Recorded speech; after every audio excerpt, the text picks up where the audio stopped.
Hello everyone, today's topic is about inflation. अच्छा, आज हम पढ़ेंगे इन्फ्लेशन के बारे में। तो इन्फ्लेशन की बेसिकली ये नहीं पढ़ेंगे इन्फ्लेशन क्या है, कैसे नहीं होती है, वो सारी चीज़ें वो तो बहुत बेसिक है ना, सबको पता है इन्फ्लेशन होती क्या है। Inflation is a rise in price, ठीक है, इसको सिंपल डेफिनेशन में ये कह सकते हैं। बाकी हम ये देखेंगे कि अब ये इशू क्यों बन गया है, क्या इशू बन गया है, क्या इम्पैक्ट है। तो सब बेसिकली टॉपिक ये inflation and impact of major global developments या इवेंट्स, ठीक है। हमें बताओ किस तरीके से ग्लोबल डेवलपमेंट्स की वजह से, मेजर ग्लोबल इवेंट्स की वजह से इन्फ्लेशन कर हो रही है और इन्फ्लेशन कॉज हो रही है। इन्फ्लेशन का सारा जो एक गेम चल रहा है पूरी वर्ल्ड में, वो क्या है, क्यों है, ठीक है। सबसे पहला ये पता चल गया कि 2022 के अंदर हाई इन्फ्लेशन पूरी दुनिया के अंदर सबसे ज़्यादा जो इन्फ्लेशन हुई है ना, सबको पता है यूएस के अंदर अगर फिगर्स देखे जाएँ तो 40 ईयर्स हाई, उसके 40 ईयर्स हाई इन्फ्लेशन है यहाँ पे, ठीक है। जो कि उसके फेडरल बैंक के स्टेट्स और सारी चीज़ें, उनका स्टेट डिपार्टमेंट की रिपोर्ट बता रही है कि 40 साल में आज तक इतनी इन्फ्लेशन कभी नहीं हुई, ठीक है। और यूके के अंदर 27%, और पूरी दुनिया में पाकिस्तान के थर्ड वर्ल्ड कंट्रीज़ तो अपनी जगह, इंडिया को देख लें तो हर पूरी दुनिया में ओवरऑल ग्लोबल इन्फ्लेशन चल रही है, सही है। इसको देख सकते हैं हम, इसको टॉपिक ग्लोबल इन्फ्लेशन भी बना सकते हैं, ठीक है। If you rank world countries, अगर हम 50 से 100 के दरमियान कंट्रीज़ को रैंक करें ना, अगर एवरेज इन्फ्लेशन उसमें से हम निकालें तो वो बनती है 25 से 30%। Is a huge amount of inflation, इतनी कभी भी नहीं हुई आज तक, ठीक है।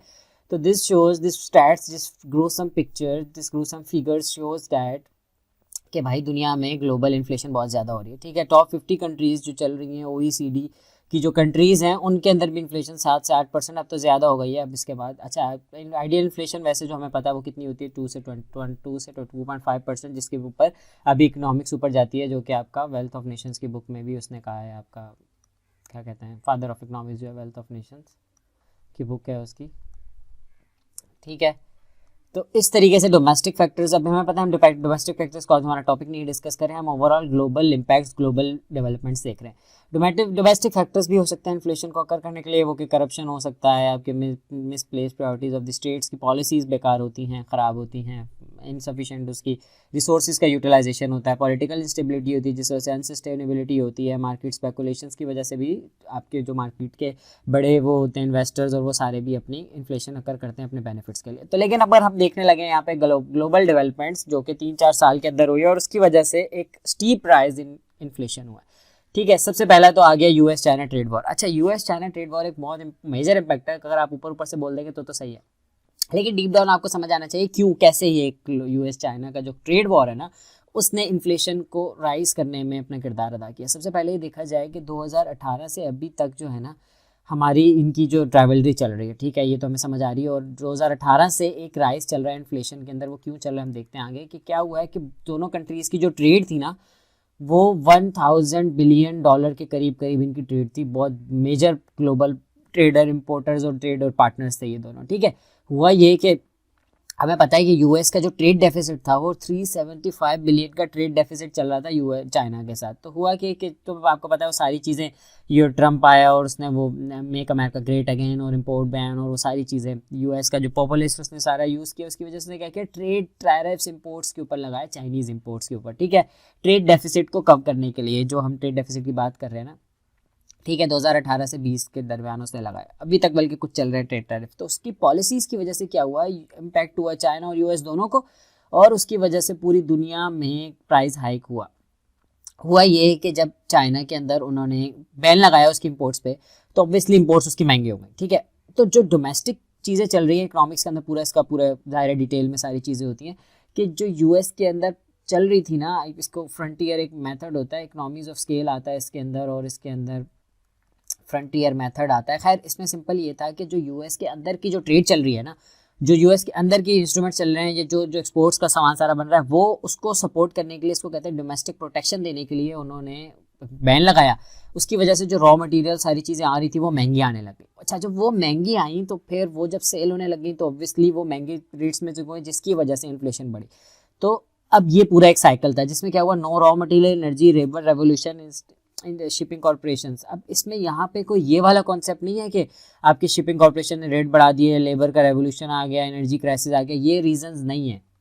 रीजंस ये है कि टैरिफ्स लगाए हैं 1000 बिलियन ट्रेड कंट्रीज की, जो ट्रेड डॉलर की कंट्रीज थी, उसके ऊपर tariff against each other in दोनों ने आपस में लगाए हैं, जिसकी वजह से सप्लाई चेन इम्पैक्ट हुई है। सप्लाई चेन इम्पैक्ट हुई है क्यों, क्योंकि जो ट्रेड जैसे सेल हो रही थी पहले, जैसे मैंने बताया इकोनॉमिक्स ऑफ स्केल आता है, मतलब बहुत ह्यूज लेवल पे आप प्रोडक्शन कर रहे थे, प्रोडक्शन हाउसेस डिस्टर्ब हो गए और उनके मार्जिन्स कम हो गए।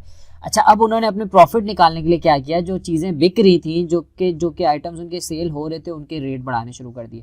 जब उनके रेट बढ़ाने शुरू कर दिए तो ऑब्वियसली इसकी वजह से ग्लोबल इन्फ्लेशन बढ़नी शुरू हो गई। मतलब वही चाइनीज़ प्रोडक्ट जब यूएस में जाते थे 200 रुपीज़ के मिसाल के तौर पे जा रहे हैं, ठीक है, उन्होंने लेना बंद कर दिया 200 की, अब वो जा रहे हैं 100 रुपये के जा रहे हैं वहाँ पे। तो वो 100 रुपये को वापस 200 रुपये के बेनिफिट में कन्वर्ट करने के लिए 100 रुपये वाली चीज़ों को जो दुनिया में जितनी भी जा रही होंगी उन सारों को बढ़ा देंगे, पैसे उसके बढ़ा देंगे, और वो दोबारा 200 रुपये की पैसे उनके पास रिकवर होना शुरू हो जाएंगे। तो इस तरीके से जो उन्होंने रेट बढ़ाए ना, उसकी वजह से इन्फ्लेशन आई है पूरी दुनिया के अंदर। और वो कह रहे हैं कि अकॉर्डिंग टू दी पाकिस्तान में तो खैर 4% increase in US China trade war की वजह से हुआ है, ठीक है, ग्लोबल इन्फ्लेशन जो इंक्रीज़ हुई है।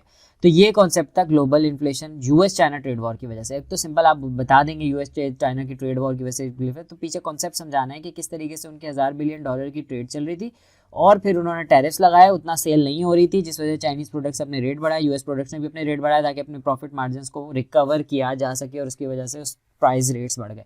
नेक्स्ट इज कोविड-19। अच्छा, कोविड-19 बहुत इंपॉर्टेंट फैक्टर है, इसने भी पूरी ट्रेड, पूरी सप्लाई चेन डिस्टर्ब की है और सारी चीज़ को इसने एक तरह का सप्लाई क्रंच आ गया है, मतलब इसको कहते हैं इकोनॉमिक्स के टर्म्स में। तो 2 टाइप्स ऑफ इन्फ्लेशन मैं बता रहा हूँ, 2 टाइप्स ऑफ इन्फ्लेशन आई है कोविड-19 की वजह से। एक तो वो लॉकडाउन की वजह से, दूसरा ये जो आपका आया था अंडर फूड शॉर्टेज वगैरह की वजह से, ठीक है, फूड शॉर्टेज की वजह से, और पहला था लॉकडाउन की वजह से।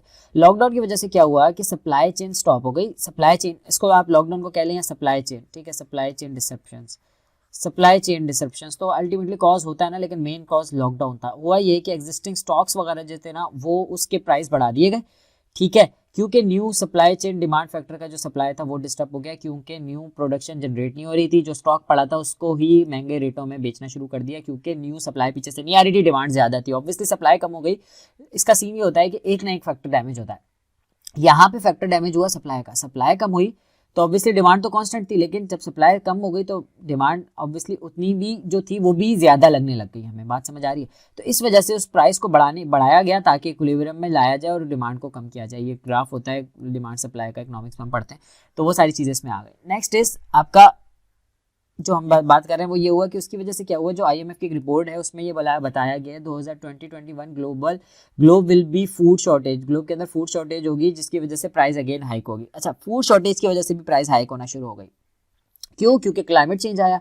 क्लाइमेट चेंज के अलावा एग्रीकल्चर, जो फार्मिंग हार्वेस्टिंग एग्रीकल्चर थी, वो उसका कल्टीवेशन नहीं हुई। देखो मैं बता रहा हूँ कि जैसे सप्लाई चेन डिस्ट्रप्शन हुई ना, तो उसकी वजह से एक तो एग्रीकल्चर प्रोडक्ट्स बनना कम हो गए, ठीक है, हार्वेस्टिंग में लोग कम थे, सीड्स, फर्टिलाइजर, ये सारे जो काम थे ना, ये सारा बंद हो गए। उसकी वजह से जो सप्लाई, कोविड-19 की वजह से एक फ्लॉ आया, एक लॉकडाउन आया, डिस्रप्शन आई, उसकी वजह से एग्रीकल्चर प्रोडक्शन नहीं हुई, सप्लाई चेन इंपैक्टेड एग्रीकल्चर।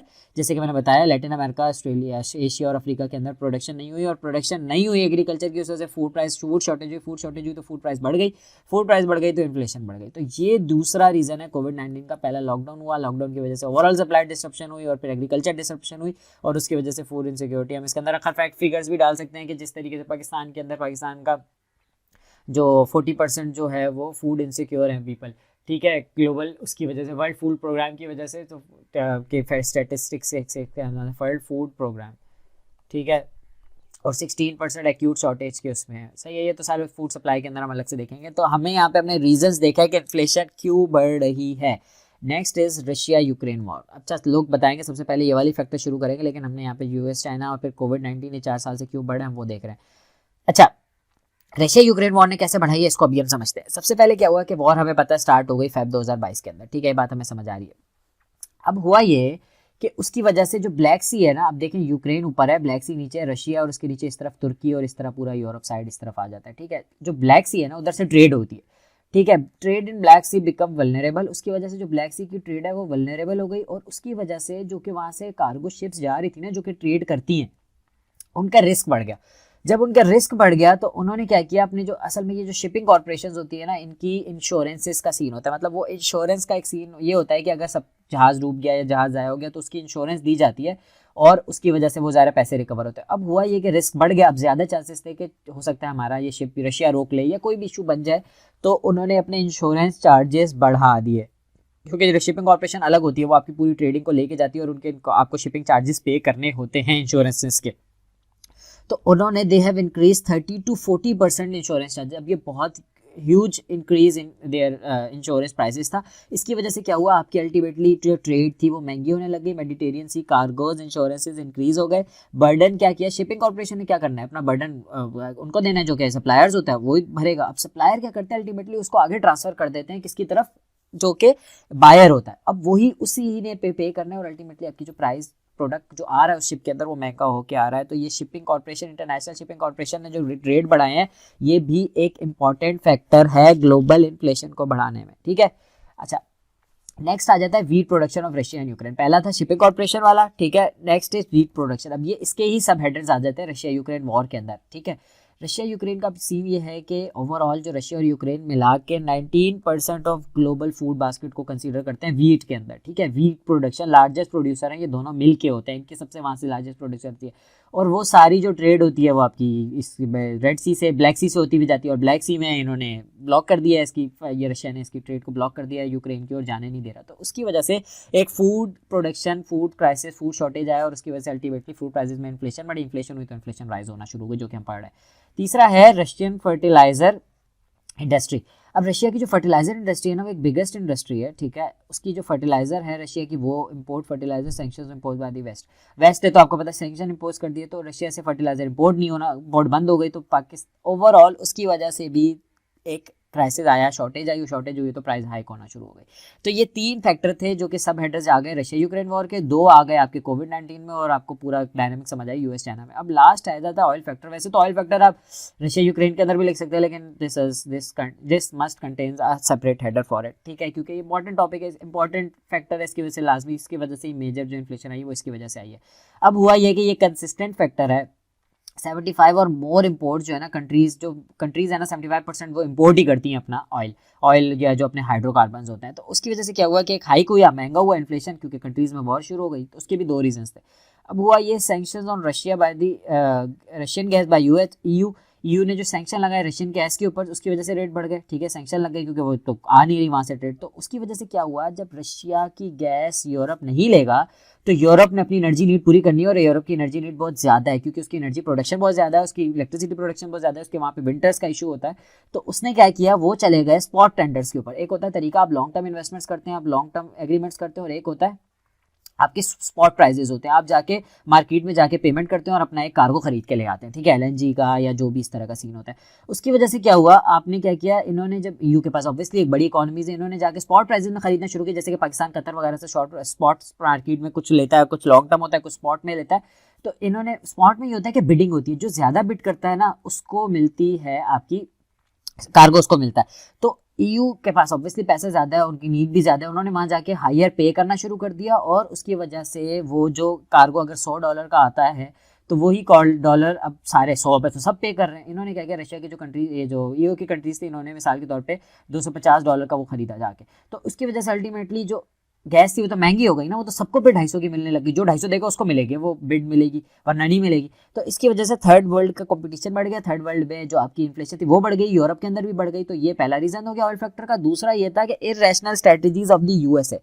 अब सीन ये हुआ कि यूएस और उसके एलाइज ने एक स्ट्रेटजी बनाई थी जो कि आपको लाजमी पता होना चाहिए। उन्होंने ये सोचा कि मिसाल के तौर पर ये रशिया को टैकल करने के लिए उन्होंने एक स्ट्रेटजी बनाई। उन्होंने ये बोला कि हम ओवरऑल वर्ल्ड की ऑयल प्राइसेस बढ़ा देंगे। ऑब्वियसली ये लोग कंट्रोल करते हैं, मैनिपुलेट करते हैं, ऑयल प्राइसेस को हम बढ़ा देंगे दुनिया के अंदर। होगा ये उसकी वजह से कि रशिया जो ऑयल गैस इंपोर्ट करता है ना, वो पूरा ये यूक्रेन से रशिया ब्लैक सी से होता हुआ, ठीक है, उसका सीन ये होता है कि वो ब्लैक सी से होता हुआ मेडिटेरियन सी में आता है, मेडिटेरियन से रेड सी से होता हुआ इंडियन ओशियन में जाके देता है, या इस तरीके से पूरे यूरोप में मेडिटेरियन सी से होता हुआ जाता है, यहाँ से आता है मेडिटेरियन, नीचे से होता हुआ पूरा उसका एक ना पाथ है।